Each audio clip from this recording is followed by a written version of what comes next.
Buenos días, buenas tardes y buenas noches. Bienvenidos, bienvenidas todas a este gran programa que tenemos aquí en AgriNews Campo y Tablero. Hoy nos va a acompañar aquí un día más nuestro querido colaborador, Daniel Lacalle, que ya ha estado varias veces con nosotros, para analizar un poquito de lo que él sabe muy bien, que es la actualidad económica del mes. Bienvenido, Daniel. Muchísimas gracias por invitarme. Como siempre, es un gusto estar con vosotros. Pues bueno, Daniel, como decía al principio, vamos a empezar un poquito por una de las actualidades que están en los medios o en YouTube, ¿no? En muchos canales de YouTube, ¿no? Porque ya, Daniel, ya sabes que yo soy, ya no soy seguidor casi casi de los medios de comunicación, yo soy casi más seguidor de, vamos a decir, de personas como tú y periodistas también que tienen sus propios canales donde nos pueden contar un poco una verdad sin estar subvencionado por la publicidad institucional. ¿Eh? Y por eso también nos gusta tenerte con nosotros porque no vamos a rodearnos de estos periodistas que muchas veces, pues, igual suena muy mal, ¿no? Pero que se venden por Mm. una cena, ¿no? Entonces, me gustaría hablar un poquito contigo de la actualidad sobre China y Estados Unidos. El señor Trump hizo unos aranceles bastante potentes, vamos a decir, para China, bueno, para muchos países. Y en el caso de China, cuando estamos hablando de esto, hace un par de días apenas decidieron reducir estos aranceles. ¿Por qué Ujú. crees, la primera pregunta, ¿por qué crees que han llegado a este acuerdo? Es una cuestión de negociación, es como se decía, ¿no? Al principio, ¿no? El que ladra mucho Trump para después reducir. ¿Eso es así? ¿Y eso cómo nos va a afectar a la Unión Europea, este hecho? Bueno, muchas gracias primero y, por supuesto, es un proceso de negociación. Cualquier persona que haya negociado alguna vez en la vida, pues entiende que se hace una propuesta potente, ¿eh?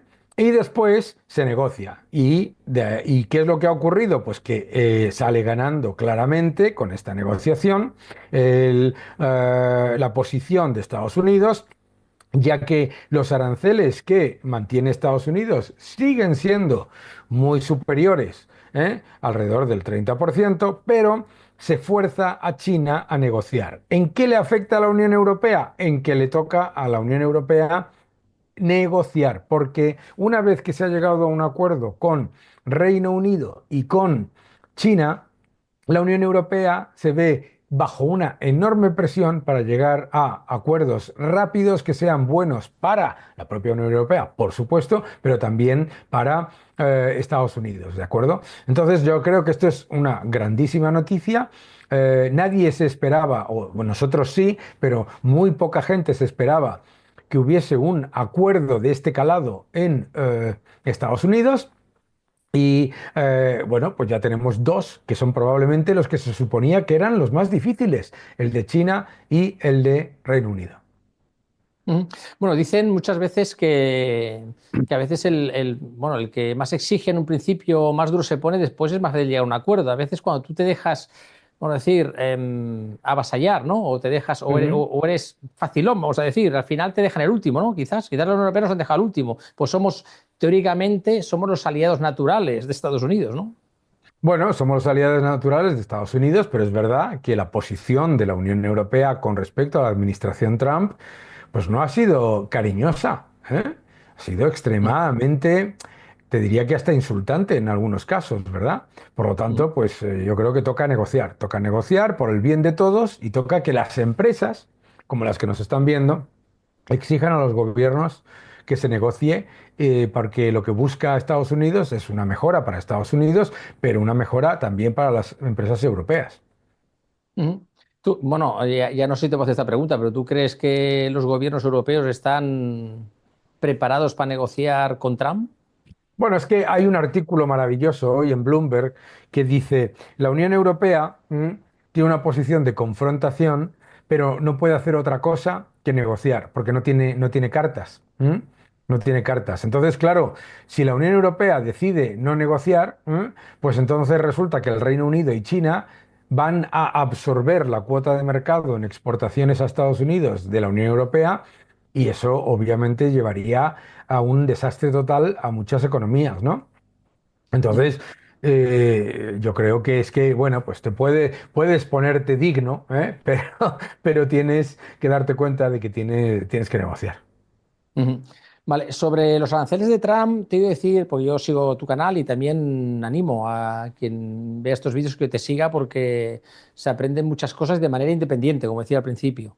Es decir, sobre los aranceles de Trump, te iba a decir en tu canal que una frase que me ha sorprendido, que no es tanto una negociación para reducir completamente el déficit comercial con China, sino es para equilibrar el déficit. Claro, Entonces, claro, pero aquí hay una pregunta. O sea, el déficit, yo por lo que he entendido, el déficit comercial de Estados Unidos con China, en este caso, es de entre el 4 y el 6,5% de su PIB de Estados ujú. Unidos, que eso es mucho, pero eso no viene de ahora, eso viene de antes. ¿Por qué ahora hay este interés tanto de equilibrar esta balanza cuando siempre ha sido así y nunca ha sido un problema? Bueno, nunca ha sido así de alto, ¿eh? El déficit comercial entre Estados Unidos y China se ha duplicado en los últimos años, particularmente con la administración de Biden. La, la gente tiene que entender, es un concepto difícil, pero os lo voy a explicar. La gente tiene que entender que Estados Unidos, como tiene la moneda de reserva del mundo, puede tener un déficit comercial y un déficit fiscal. ¿Por qué? Porque está suministrando dólares que demanda el mundo, ¿de acuerdo? Pero no puede tener cualquier déficit comercial y cualquier déficit fiscal. La cuestión es la magnitud de ese déficit fiscal. Cuando digo equilibrar, no significa hacerlo cero. Digo que lo que se ha puesto en una balanza que está masivamente escorada a favor de China, se reequilibre para que se juegue con las mismas cartas, ¿no? Durante la administración Clinton, como tuvo un periodo muy corto de superávit fiscal, la administración Clinton empezó lo que hoy es ya un problema, que es la decisión consciente de orientar las cadenas de suministro hacia China, con el objetivo de que China creciese mucho más y Estados Unidos tuviese acceso a un mercado mucho mayor. Pero claro, eso no ha terminado bien. ¿Por qué? Porque China se ha aprovechado de ese enorme crecimiento, pero a la vez ha estado cerrando su economía. Por lo tanto, Mm. se trata de equilibrar la balanza, no de llegar a cero, déficit comercial. Ujú. El, ahora hablaremos de lo que es la moneda, porque es un tema interesante el que has hablado. Las reservas de monedas la reserva de dólares, ¿no? Que tiene Ujú. China y que tiene un montón de países en el mundo. Es decir, yo cuando era jovencito y era, vamos a decir, adolescente o postadolescente. Me acuerdo que siempre, o a mí, sí, yo siempre había oído que Europa era la superproteccionista, ¿no? Para importar algo en Europa tenías que pagar aranceles y siempre estaba Estados Unidos enfrente diciendo que se tenía que abrir los aranceles, que no podía ser, que el libre mercado, se habla mucho del libre mercado. Eso ha cambiado completamente. Ahora te voy a decir que es al revés. Es decir, ¿por qué ha pasado este giro? Y después la pregunta, que más importante, ¿Europa no podría hacer lo mismo que Estados Unidos de América o saldríamos perjudicados? Bueno, primero, no se ha dado un giro, ¿eh? La Unión Europea es mucho más proteccionista que Estados Unidos. Y la razón por la que el presidente Trump lanza esta batería de aranceles es precisamente por la evidencia de los últimos años en los que la Unión Europea y otros países han estado aumentando sus barreras arancelarias y no arancelarias, ¿no? Y por lo tanto, ¿eh? De hecho, si uno mira los rankings de economías que más perjudican al comercio, las que están con más barreras al comercio están las que se llaman BRICS: Brasil, Rusia, India, China, Sudáfrica, y está también, por supuesto, muchos países de la Unión Europea. Por lo tanto, la Unión Europea no ha dejado de ser proteccionista, de hecho, lo continúa siendo. Esto, esto es una medida proteccionista. Mm. Bueno, Este, sí, el también taponcito. decías, sí, Esto también es una decías una medida cosa, proteccionista. el taponcito, sí, el taponcito. Pero una El, medida súper proteccionista, porque claro, tú estás obligando a que los fabricantes de tapones hagan un tapón ridículo, ¿sabes? Es por poner un ejemplo visual para la gente, ¿no? Hagan un tapón ridículo que ningún fabricante en el mundo va a adaptar su maquinaria para hacer un tapón así de ridículo, porque si tú vendes una botella con un tapón así en Estados Unidos, te disparan. ¿Entiendes? Entonces, las barreras no arancelarias, el propio informe de Draghi, mencionaba que las barreras que pone la Unión Europea a sus propias empresas y al comercio en general, ¿eh? elevan los precios del sector manufacturero en un 45% y el de los servicios en un 110%. 110%, es al doble. Claro, hay una cosa claro, no es muy conocida, o sea, se habla mucho de aranceles, ¿no? Que Mm. si Trump pone aranceles, Europa pone aranceles, pero una cosa que estás hablando ahora que es igual de importante, más importante y que es muy poco conocida, que son las barreras no arancelarias. Es decir, Eso es. una barrera no arancelaria es no decir, tú puedes importar, si exportar, o sea, importar a Europa. Pero claro, te voy a poner unas normativas para que tú no puedas, en el fondo es poner un arancel, no puedas importar y tengas que adaptar la manera de producir, es una manera de ponerte límites Sí, a tu pero producción y proteger tu industria, ¿no? por ejemplo, mucho más, ¿no? Yo tengo una empresa con la que trabajo norteamericana que pidió una licencia para exportar a la Unión Europea y le dieron un retraso de 4 años para esa licencia a uno de los países de la Unión Europea, ¿no? Am, por ejemplo, ¿por qué sale cualquiera de los que nos está viendo a la calle y no ve vehículos norteamericanos, ¿no? No ves GMCs, no ves Pontiacs, ¿eh? Eso no es por casualidad. Eso son barreras al comercio que se ponen disfrazadas bajo todo tipo de subterfugios fiscales, administrativos, burocráticos, mal llamados medioambientales, etcétera. Eso es entonces, ¿qué es lo que pasa? Mucha gente, fíjate que tú has dicho antes, porque es como se está diciendo en los medios de comunicación, tú has dicho los aranceles de Trump. A mí me hubiera gustado haber escuchado en algún momento en los últimos 10 años, 15 años, los aranceles de von der Leyen o los aranceles de Xi Jinping. Es decir, se le ha vendido a la gente la idea de que hasta febrero de 2025 vivíamos en un mundo de libre comercio, y eso es falso. Los aranceles no son una novedad ni los ha inventado Trump, son la norma en el comercio global. ¿M? Cualquiera de las empresas exportadoras que nos está viendo lo sabe. Y las trabas no arancelarias, son una norma también, que tienen un grave problema, además, como saben los que nos están viendo. Por ejemplo, se ponen unas gigantescas trabas no arancelarias a los productos agrícolas y ganaderos estadounidenses porque se disfrazan bajo el subterfugio o la excusa medioambiental, pero luego se exime de esas barreras a Marruecos o a Argelia o a otros países, ¿verdad? Eso también es una forma de introducir el intervencionismo en el comercio muy típica de la Unión Europea. Ujú. Sí, es curioso que además es una cosa que preocupa mucho aquí en Europa, que siempre, y lo oigo hablar también en el sector ganadero, se está más que ganadero, más agrícola, ¿no? En el sector Claro. agrícola. Están muy Ujú. preocupados por Marruecos, ¿no? Los tomates Claro. vienen de Marruecos, vamos a decir, las frutas y verduras que vienen de Marruecos, ¿no? ¿Por qué hay esta, vamos, relajación aquí en estos aranceles o en estos controles de acceso? Hombre, porque las barreras que pone al comercio la Unión Europea dan mucho poder a los gobernantes. Entonces, los gobernantes, por ejemplo, pues dicen, oye, pues mira, le voy a poner unas enormes barreras a las empresas agrícolas y ganaderas españolas y europeas. Cada vez tienen más impuestos, cada vez tienen más exigencias medioambientales y sanitarias, cada vez tienen más exigencias burocráticas y a la vez por otros intereses, que pueden ser geopolíticos, que pueden ser por otros sectores, que pueden ser... Es decir, se utiliza al sector ganadero, al sector primario, al sector agricultor, como pagafantas de otros objetivos diferentes, ¿no?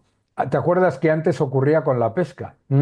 Se utilizaban las negociaciones de pesca para, digamos, llegar a acuerdos que le interesasen a los gobiernos en otras áreas que no tenían absolutamente nada que ver con el sector primario. Pues ahora está ocurriendo lo mismo, se hace por interés político. Ujú. Claro, y también interés particular de algunos, ¿eh? Yo creo, eso ya lo digo yo.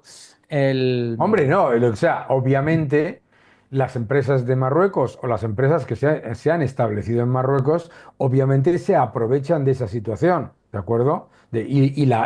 Como es legítimo, por otro lado, porque claro, si a ti te eximen de una barrera, pues oye, ¿qué vas a hacer? ¿No? Pero lo que tenemos Ujú, que hacer en España no es decir, lo que tienen que hacer es ponerle las mismas barreras que nos ponen a nosotros a los de Argelia, a los de Marruecos o a los de otros países del norte de África. Lo que tenemos que exigir es que nos quiten las barreras a nosotros, ¿entiendes? ujú, Que es que uno de los graves errores de los sectores afectados por este tema comercial es el de decir, no, yo lo que quiero es que se le pongan las mismas barreras a los productos que vienen de Nicaragua, que vienen de Argentina o que vienen de Marruecos. Entonces vas a perder siempre. ¿M? Lo que tienes que ujú, pedir es que te quiten las tuyas. ujú. Bueno, y también hay un tema aquí importante que, claro, España no es gran productora de kiwis. Eso Es es. decir, a lo mejor, claro, a lo mejor hay cosas que cuando tú pones un arancel a un alimento que no es un gran productor España, pues a lo mejor al final quien paga el pagafante en este caso, quien paga la factura es el consumidor. O sea, El no es ni consumidor. la empresa ni por eso el consumidor Mm. al final que lo paga. Claro, claro, efectivamente. O sea, al final, las barreras arancelarias y no arancelarias, como dice, al final, quien lo acaba pagando siempre es el ciudadano de a pie, el que va a comprarlo. Ujú. Eso está claro. ¿Eh? Vale, cuando yo era jovencito, también, cuando estaba en la universidad, me acuerdo que yo estaba estudiando agrónomos en Barcelona, en la Universidad Agrícolas, y me acuerdo claro, era era bueno, cuando estaba en pleno apogeo la CE y la PAC, es decir, la Comunidad Económica Europea se llama, los más jovencitos que vean esto igual no saben lo que es CE, ¿no? Pero era la Comunidad Mm. Económica Europea, se llamaba, porque la Unión Europea nació en un inicio por poquitos Ujú. países como un interés económico. Y ahí entramos nosotros a finales del siglo pasado.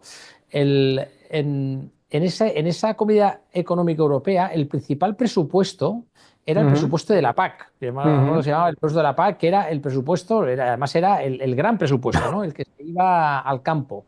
Eh, no tiene la sensación, bueno, yo tengo la sensación que se ha traicionado al campo, por parte de los gobernantes han traicionado a nuestro campo y a nuestros agricultores para destinarlo a otros menesteres más ideológicos. Hombre, vamos, la Agenda 2030, la ley de recuperación o como se llama, reconstrucción de la naturaleza, todas estas cosas que suenan como muy bien, son todo medidas en las que se utiliza eh, al sector primario, ¿m? Digamos, como rehén cautivo.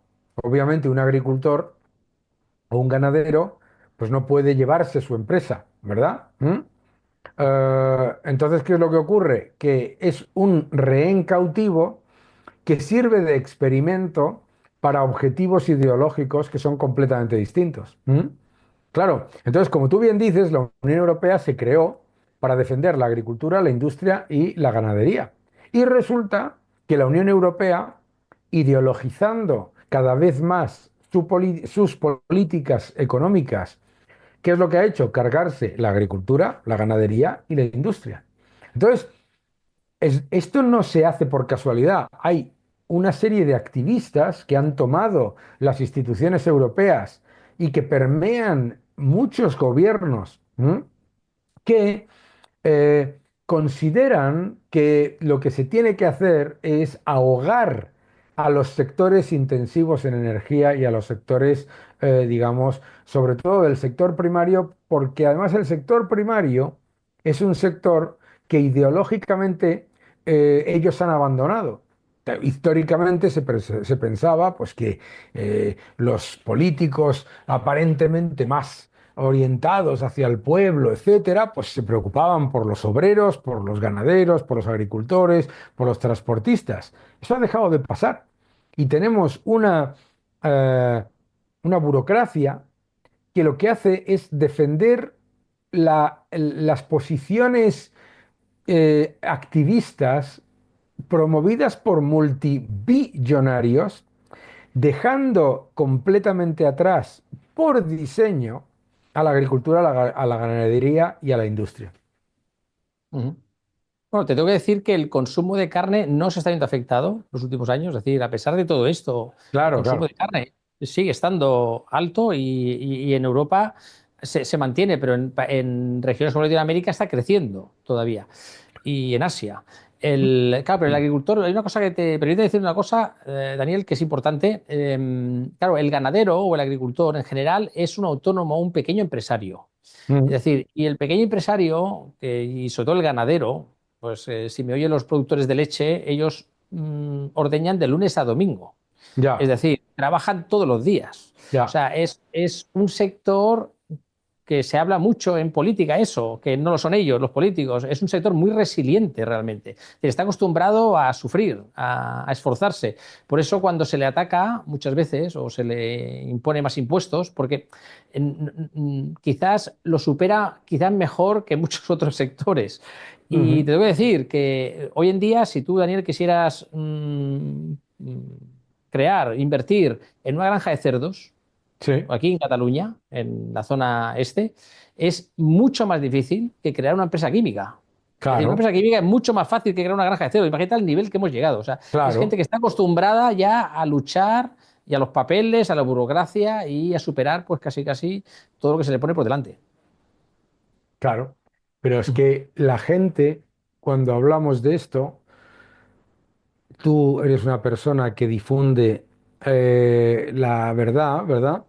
Pero hay muchísima gente que no entiende por qué está ocurriendo esto. Hay mucha gente que piensa, pero bueno, y que es incompetencia. Es que esto no es incompetencia, esto es diseño. Esto es el objetivo de eliminar el poder de sectores que eh, que son muy independientes. Porque al final un agricultor, un ganadero, pues como dices tú, es un trabajador, es un autónomo. ¿Y por qué le molestan a los gobiernos los autónomos? Pues la palabra la propia la dice, porque son autónomos.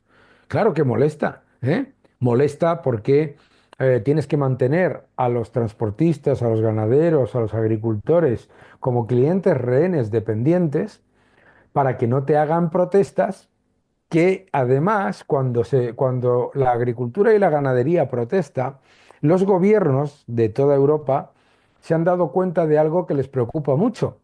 Es que cuando los agricultores y los ganaderos protestan, los ciudadanos no se ponen de parte del gobierno, se ponen de parte de los agricultores y de los ganaderos porque saben que son trabajadores que están todo el día deslomándose para que tengamos productos mejores.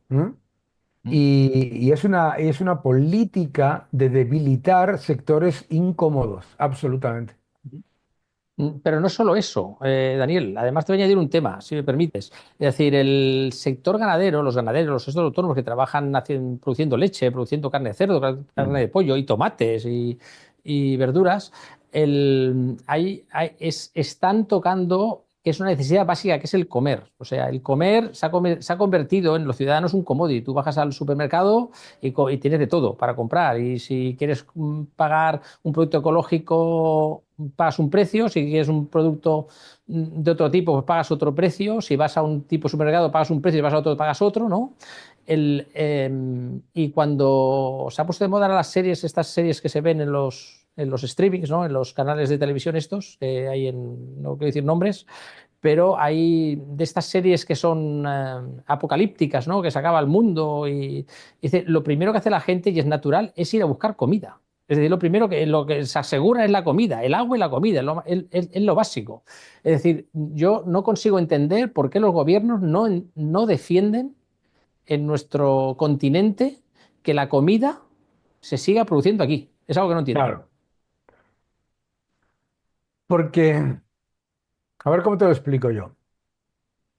¿Cómo mantienes a una sociedad asustada y dependiente? ¿Mm? Pues si va al supermercado, por qué la gente cuando hay un apagón o cuando viene la pandemia se lanza al supermercado a comprar papel higiénico, porque la gente no es tonta. ¿M? Entonces, es muy importante que los que nos están viendo se den cuenta de que esto es una política, que esto no es una casualidad, que destruir nuestras fuentes de seguridad alimentaria em- empobrece y debilita a la sociedad civil y fortalece y eh, da más poder a los gobernantes. Por ejemplo, imagínate que mañana, no va a pasar, pero imagínate que mañana, pues el sector agrícola español desaparece, ¿de acuerdo? Bueno, pues ¿qué pasará? Que habrá todo un grupo de políticos que se presentarán como la solución, llegando a acuerdos con países extranjeros para que haya alimentos en nuestros supermercados. Y además dirán que ellos son la solución y además de decir que son la solución, si pueden introducir racionamiento, mejor. Ujú. Es una forma de control de la Claro, sociedad. Vale. Nosotros, bueno, te tengo que decir, también tenemos la suerte de que, yo creo, en parte suerte, primero que no creo que se acabe la producción eso ganadera por y supuesto. agrícola en Europa, esperemos que no, pero aún así, aunque haya falta, vamos a tener un gran suministrador, que es Brasil, Latinoamérica, y Brasil y Latinoamérica son nuestros hermanos. Es decir, siempre cuando, después de la guerra civil, quien acogió a los españoles eran los argentinos. Mm, Y eso es así, es decir, siempre de alguna manera, aunque sea sentimentalmente, España está muy unida a Latinoamérica y va a ser el gran proveedor de alimentos del mundo en el futuro, claro. el gran proveedor. Pero la cuestión es que no tiene que ser el gran proveedor de alimentos del mundo, ni Brasil, ni Argentina. Es que lo que tiene que ser es que todo el mundo tenga condiciones facilitadoras para que si te da la gana, produzcas en tu país. ¿Entiendes?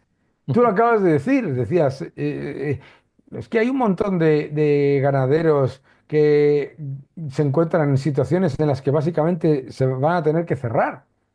Pues no, es que lo que tienes que hacer es decir, maravilloso, vamos a recibir productos de Brasil, de Nicaragua, de República Dominicana, de Argentina, de donde sea, y a la vez vamos a seguir produciendo unos bienes y unos productos maravillosos en España que se venderán además en Alemania, en Francia, en Estados Unidos, en Japón. Sí, bueno, y aparte, a nivel político, cuando hay manifestaciones, como decías antes, hace un rato, hace un ratito, cuando hay manifestaciones de transportistas, manifestaciones de lo que sea, casi casi de los que trabajan en una empresa de automoción, ¿no?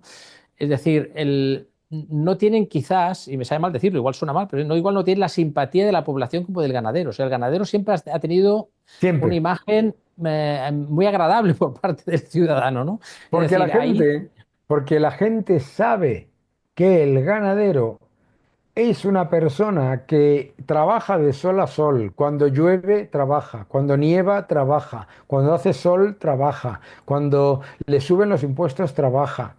Y trabaja para nuestro bienestar. Y trabaja para nuestro bienestar. Y cuando nos tomamos una comida deliciosa, sabemos que ahí detrás hay un trabajo absolutamente, vamos, admirable. Ujú, Por eso cuando los ganaderos dicen, oiga, es que los precios que se están registrando ahora no son suficientes, etcétera, la gente lo entiende. ujú, ¿Mm? Claro, ujú, absolutamente. Y por eso no le gustan a los políticos, porque los ganaderos, como son, como no viven de ayuditas, de paguitas, de favores políticos, etcétera, etcétera, los ganaderos son un sector incómodo. ujú. Sí, ¿Eh? eso te tengo que decir. Los ganaderos no reciben ayudas. Reciben Claro. muy pocas ayudas. Viven de lo que Nada, producen. nada. Dicen, los gobiernos dicen, no, no, por favor, pero si hay unas ayudas de miles y miles de millones, nada. Eso luego en efectivo se queda en absolutamente nada. Ujú.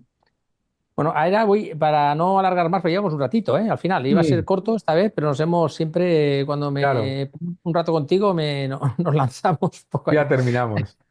Vamos a hacer una última. Quiero hacerte una última pregunta, un poquito de formación financiera.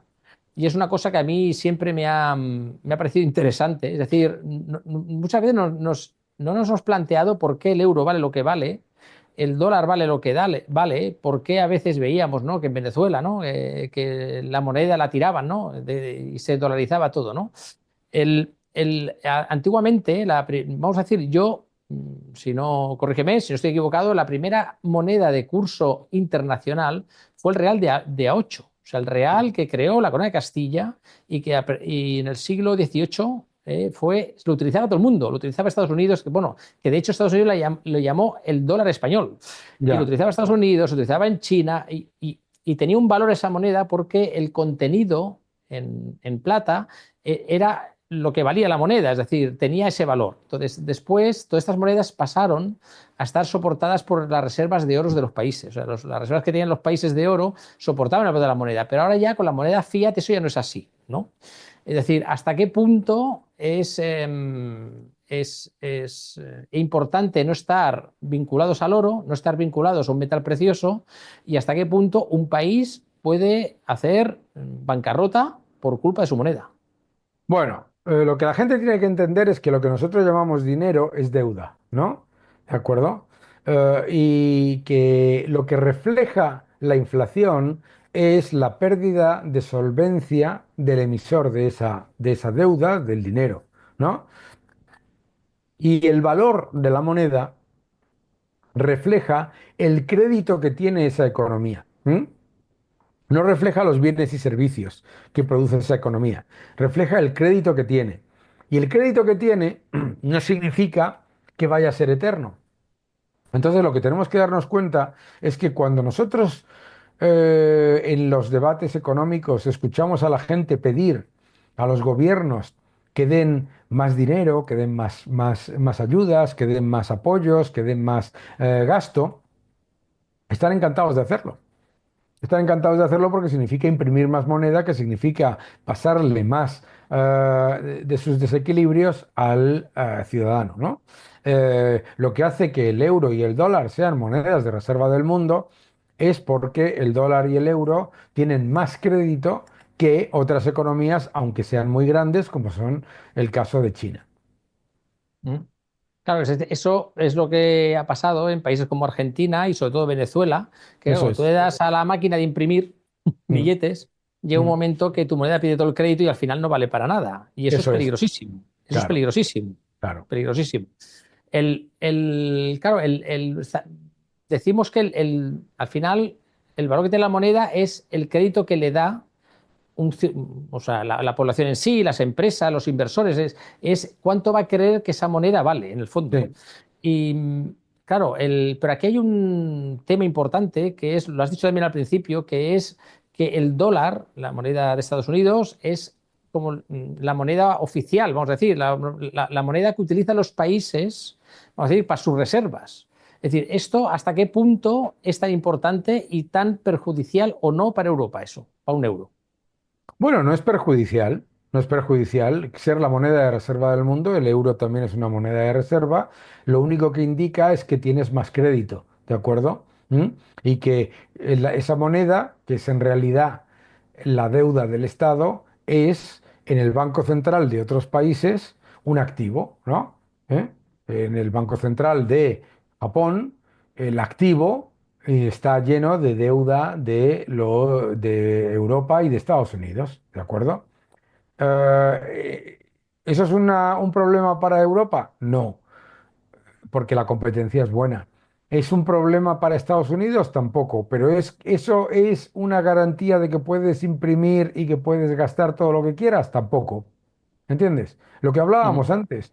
mm. Tú tienes cualquiera de vosotros que tenga una empresa, a lo mejor pues vas al banco y te puede dar un préstamo, ¿sabes? Pero no te da cualquier préstamo a cualquier precio.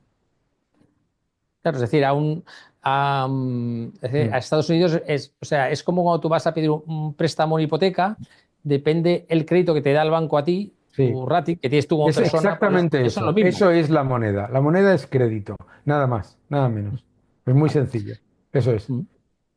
Muy bien, pues Daniel, yo creo que hasta aquí el día de hoy, yo creo ya es suficiente, si te parece Muchas bien. gracias. Mm. te agradezco el tiempo que nos dedicas y también cómo con la claridad y la forma que tienes tan práctica, ¿no? De conversar de temas económicos que no siempre en nuestro sector y la gente que nos escucha es fácil, ¿no? De entender estas cosas.